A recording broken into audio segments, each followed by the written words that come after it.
ఈరోజు మనం కేజీఎఫ్ కమ్మ global federation brochure launch కార్యక్రమంగా ఈరోజు ఇక్కడ మీ అందరినీ కలవడం జరుగుతూ ఉంది. ఈ కార్యక్రమం రేపు జూలైలో జరగబోయేటువంటి జూలై 2021 జరగబోయేటువంటి కమ్మ గ్లోబల్ ఫెడరేషన్ వరల్డ్ కాన్ఫరెన్స్కి ఈరోజు నాంది జరుగుతూ ఉంది.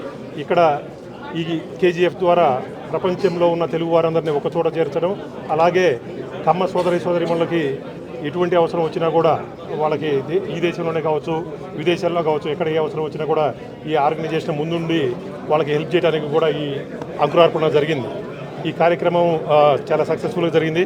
అలాగే అమెరికాలో కావచ్చు, వరల్డ్ వైడ్ ఎక్కడున్న తెలుగువారు, ఎస్పెషలీ కమ్మవారు అందరినీ కూడా ఒక చోట చేర్చాలనేటువంటి ఈ కుసుమ్ కుమార్ గారి ఈ ఆలోచనని డెఫినెట్గా అన్ని తెలుగు సంఘాలు కావచ్చు, కమ్మ సంఘాలన్నీ, ప్రపంచవ్యాప్తంగా ఉన్నటువంటి సంఘాలన్నీ కూడా ఈ ప్రోగ్రామ్ని, అలాగే కమ్మవారి అప్లిఫ్ట్ కోసం, ఎందుకంటే కమ్మవారు ఎక్కడున్నా నలుగురు బాగు కోరేవారు, 4 రంగాల్లో అభివృద్ధి చెందినవారు, వారు వాళ్ళ కమ్యూనిటీలో ఇంకా ఎవరైనా కూడా వెనకబడి ఉండి అవకాశాలు లేక ఉంటే వాళ్ళకి అవకాశాలు కల్పించి ముందుకు తీసుకెళ్లాలన్నటువంటి బృహత్తర ఉద్దేశంతో స్థాపించినటువంటి ఈ ఆర్గనైజేషన్కి బెస్ట్ విషెస్ తానా తరపున తెలియజేసుకుంటూ, జూలైలో జరగబోయేటువంటి కాన్ఫరెన్స్లో మీ అందరినీ మళ్ళీ కలుద్దామని చెప్పేసి తెలియజేసుకుంటూ సెలవు తీసుకున్నాను. Thank you.